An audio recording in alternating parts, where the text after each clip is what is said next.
Selamat pagi saudara-saudara. Sebelum kita memulai membaca Alkitab, mari kita berdoa. Terima kasih Bapak, kami bersyukur pagi ini bisa bangun dengan tubuh yang sehat, tanpa kurang apapun. Sebelum kami melakukan aktivitas hari ini, kami rindu untuk membaca Alkitab Tuhan, untuk melandasi hidup kami dengan kebenaran-Mu. Oleh sebab itu kami semakin hari semakin berkenan di hadapan-Mu Tuhan. Urapilah setiap kami Tuhan, di dalam nama Tuhan Yesus. Haleluya, amin. Mengenai pentabisan Harun dan anak-anaknya, inilah yang harus kau lakukan kepada mereka, untuk menguduskan mereka, supaya mereka memegang jabatan imam bagiku. Ambillah seekor lembu jantan muda dan 2 ekor domba jantan yang tidak bercela, roti yang tidak beragi, dan roti bundar yang tidak beragi, yang diolah dengan minyak, dan roti tipis yang tidak beragi yang diolesin dengan minyak dari tepung gandum yang terbaik. Haruslah kau buat semuanya itu. Kau taruhlah semuanya dalam sebuah bakul, dan kau persembahkanlah semua dalam bakul itu. Demikianlah juga lembu jantan dan kedua domba jantan itu. Lalu kau suruhlah Harun dan anak-anaknya datang ke pintu kemah pertemuan, dan haruslah engkau membasuh mereka dengan air. Kemudian kau ambillah pakaian itu, lalu kau kenakanlah kepada Harun kemeja, gamis, baju efod dan baju efod serta tutup dada. Kau kebatkanlah sabuk baju efod kepadanya. Kau taruhlah serban di kepalanya dan jamang yang kudus kau bubu pada serban itu. Sesudah itu kau ambillah minyak urapan dan kau tuang ke atas kepalanya dan kau urapilah dia.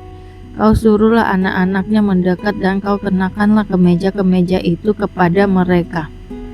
Kau ikatkanlah ikat pinggang kepada mereka, kepada Harun dan anak-anaknya, dan kau lilitkanlah daster itu kepada kepala mereka. Maka merekalah yang akan memegang jabatan imam. Itulah suatu ketetapan untuk selama-lamanya. Demikianlah engkau harus mentabiskan Harun dan anak-anaknya. Kemudian haruslah kau bawa lembu jantan itu ke depan kemah pertemuan. Lalu haruslah Harun dan anak-anaknya meletakkan tangannya ke atas kepala lembu jantan itu. Haruslah kau sembelih lembu jantan itu di hadapan Tuhan di depan pintu kemah pertemuan. Haruslah kau ambil sedikit dari darah lembu jantan itu dan kau bubuh dengan jarimu pada tanduk-tanduk mezbah, dan segala darah selebihnya haruslah kau curahkan pada bagian bawah mezbah. Kemudian kau ambillah segala lemak yang menutupi isi perut, ubai hati, kedua buah pinggang, dan segala lemak yang melekat padanya, dan kau bakarlah di atas mezbah.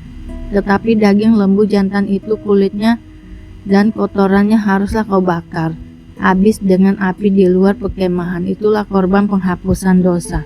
Kemudian haruslah kau ambil domba jantan yang 1. Lalu haruslah Harun dan anak-anaknya meletakkan tangannya ke atas kepala domba jantan itu.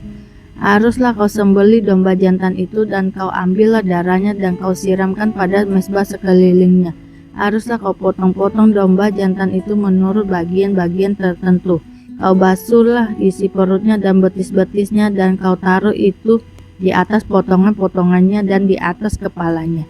Kemudian haruslah kau bakar seluruh domba jantan itu di atas mezbah. Itulah korban bakaran suatu persembahan yang harum bagi Tuhan, yakni suatu korban api-apian bagi Tuhan. Kemudian haruslah kau ambil domba jantan yang lain, lalu haruslah Harun dan anak-anaknya meletakkan tangannya ke atas kepala domba jantan. Haruslah kau sembelih domba jantan itu.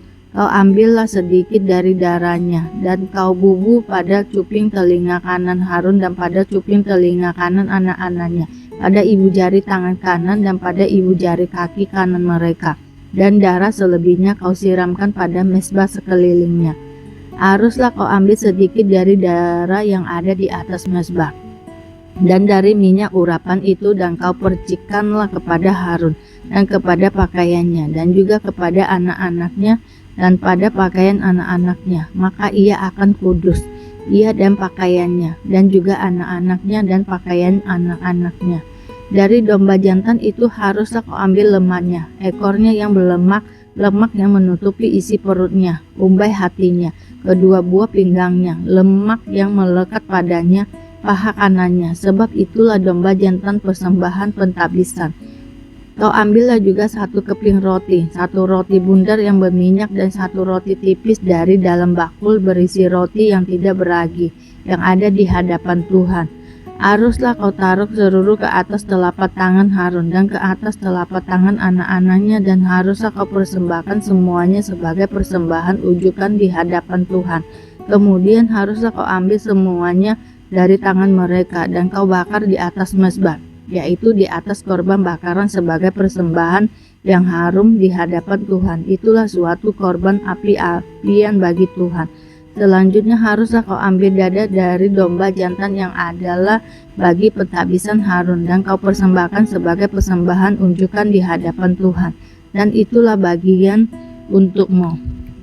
Demikianlah harus kau kuduskan dada persembahan ujukan dan paha persembahan khusus yang dipersembahkan dari domba jantan yang adalah bagi pentabisan Harun dan anak-anaknya. Itulah yang menjadi bagian untuk Harun dan anak-anaknya menurut ketetapan yang berlaku untuk selama-lamanya bagi orang Israel. Sebab inilah suatu persembahan khusus. Maka haruslah itu menjadi persembahan khusus dari pihak orang Israel dan diambil dari korban keselamatan mereka dan menjadi persembahan khusus mereka bagi Tuhan.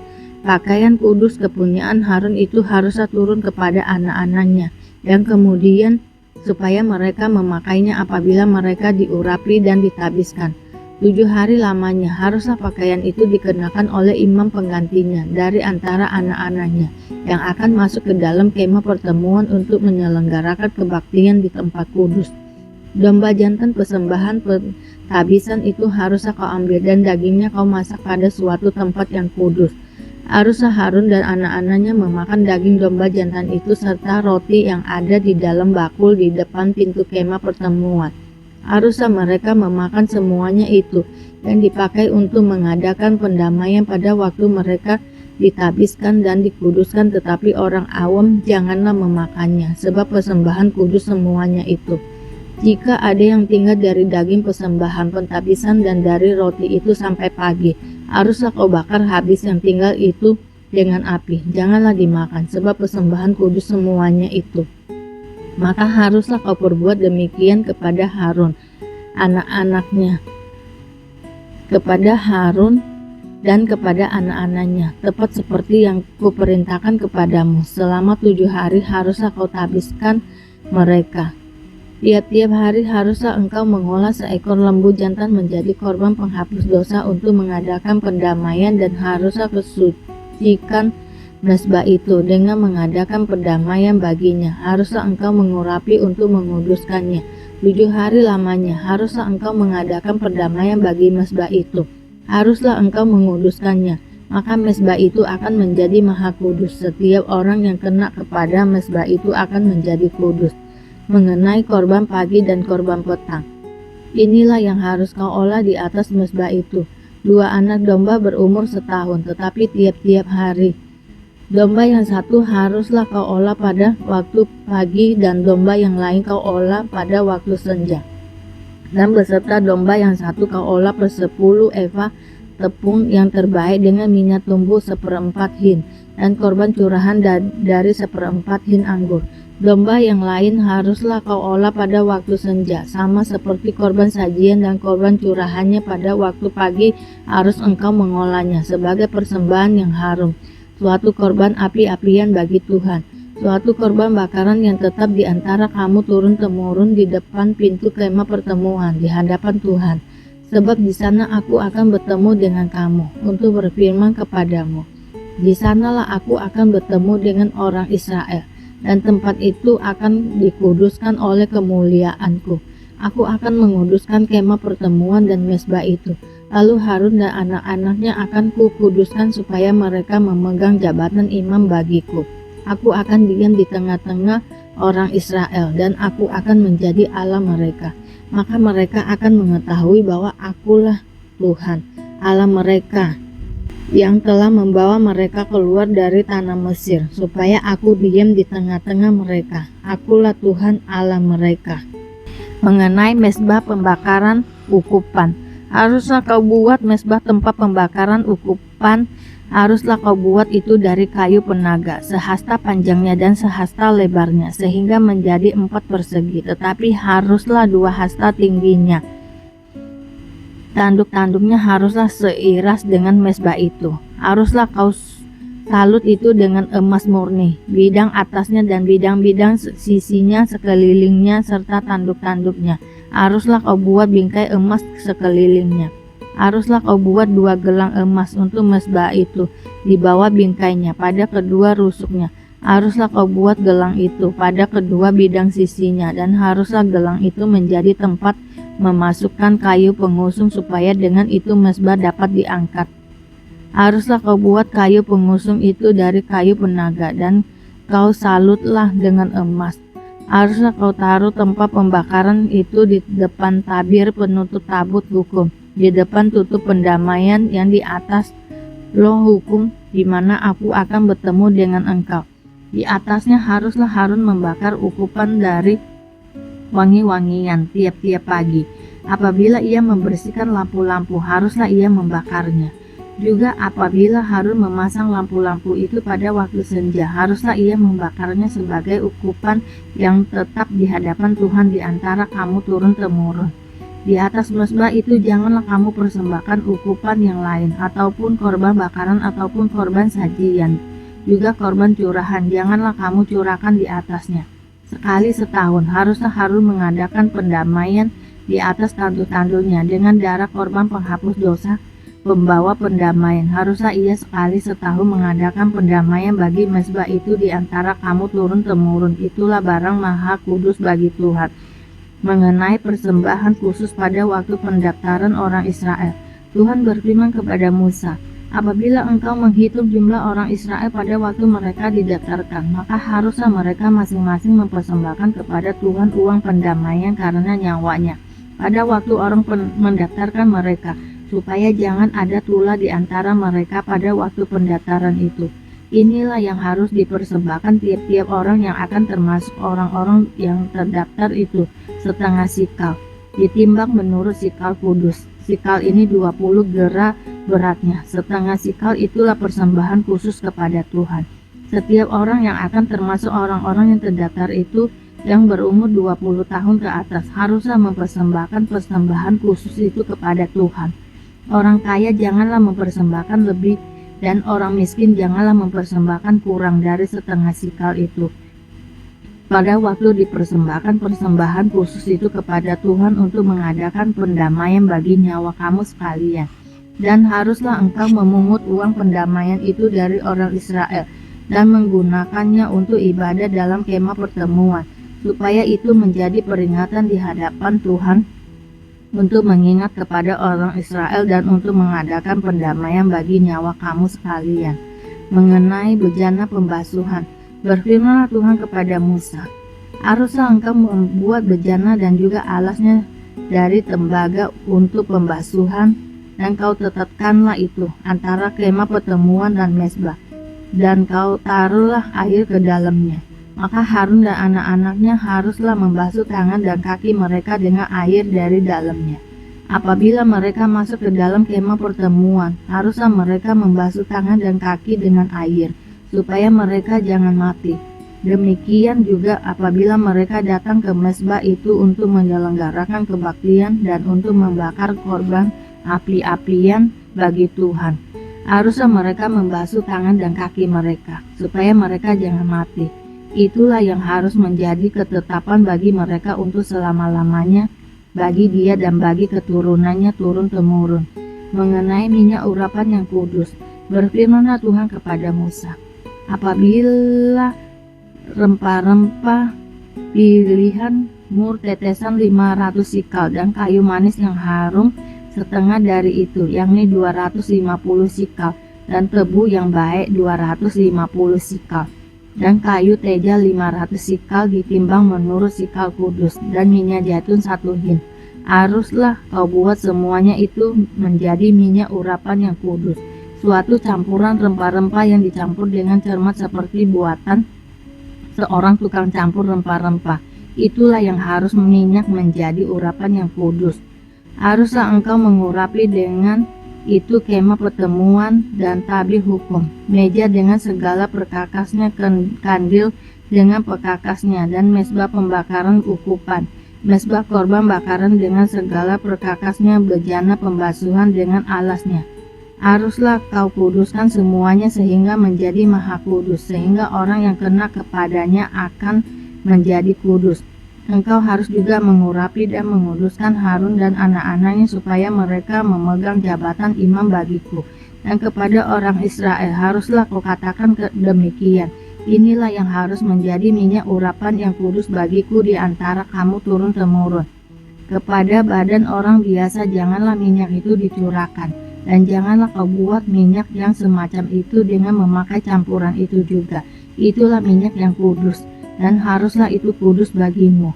Orang yang mencampur rempah-rempah menjadi minyak yang semacam itu atau yang membubuhnya pada badan orang awam haruslah dilenyapkan dari antara bangsanya. Mengenai ukupan yang kudus, berfirmanlah Tuhan kepada Musa, ambillah wangi-wangiannya, yakni getah damar, kulit lokan dan getah rasa malah, wangi-wangian itu serta kemenyan yang tulen, masing-masing sama banyaknya.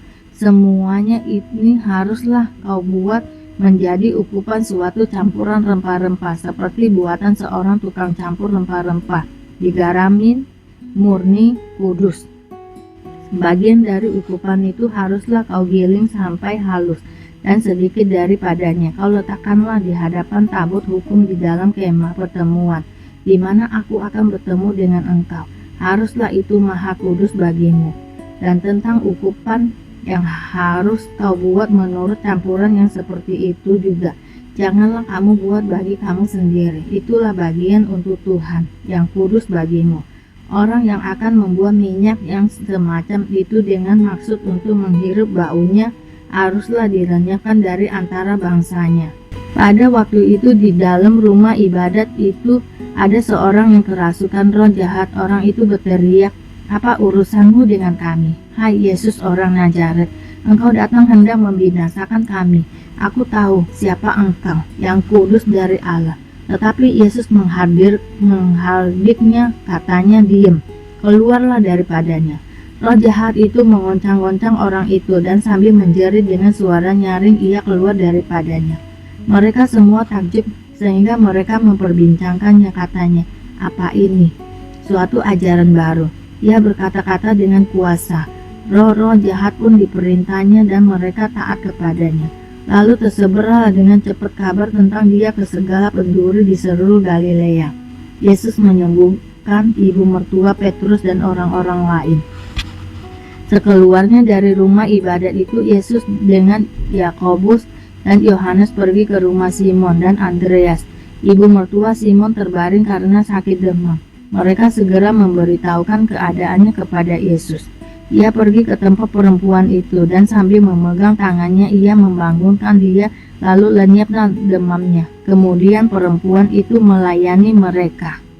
Menjelang malam sesudah matahari terbenam, dibawalah kepada Yesus semua orang yang menderita sakit dan yang kerasukan setan. Maka berkerumunlah seluruh penduduk kota itu di depan pintu. Ia menyembuhkan banyak orang yang menderita bermacam-macam penyakit dan mengusir banyak setan. Ia tidak memperbolehkan setan-setan itu berbicara, sebab mereka mengenal dia. Yesus mengajar di kota-kota lain. Pagi-pagi benar, waktu hari masih gelap, ia bangun dan pergi keluar. Ia pergi ke tempat yang sunyi dan berdoa di sana. Tetapi Simon dan kawan-kawan menyusul dia.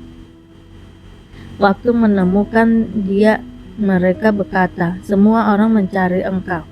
Jawabnya, marilah kita pergi ke tempat lain, ke kota-kota yang berdekatan, supaya di sana juga aku memberitakan Injil, karena untuk itu aku telah datang. Lalu pergilah ia ke seluruh Galilea dan memberitakan Injil dalam rumah-rumah ibadat mereka dan mengusir setan-setan. Yesus menyembuhkan orang sakit kusta.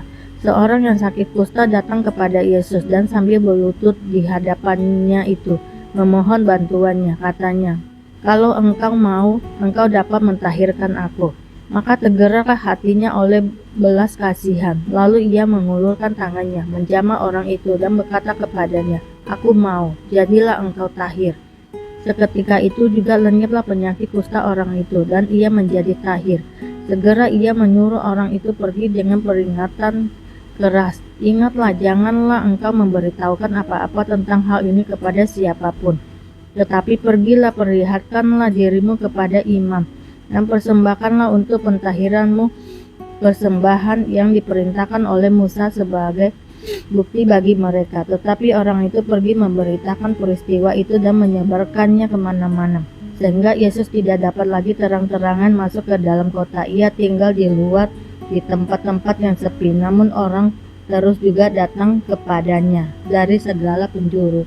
Terima kasih Bapak, terima kasih Tuhan Yesus untuk hari ini, sehingga kami dapat membaca Alkitab-Mu Tuhan. Terima kasih. Mari kita doa. Bapa kami yang ada di surga, dikuduskanlah nama-Mu, datanglah kerajaan-Mu, jadilah kehendak-Mu di bumi seperti di surga.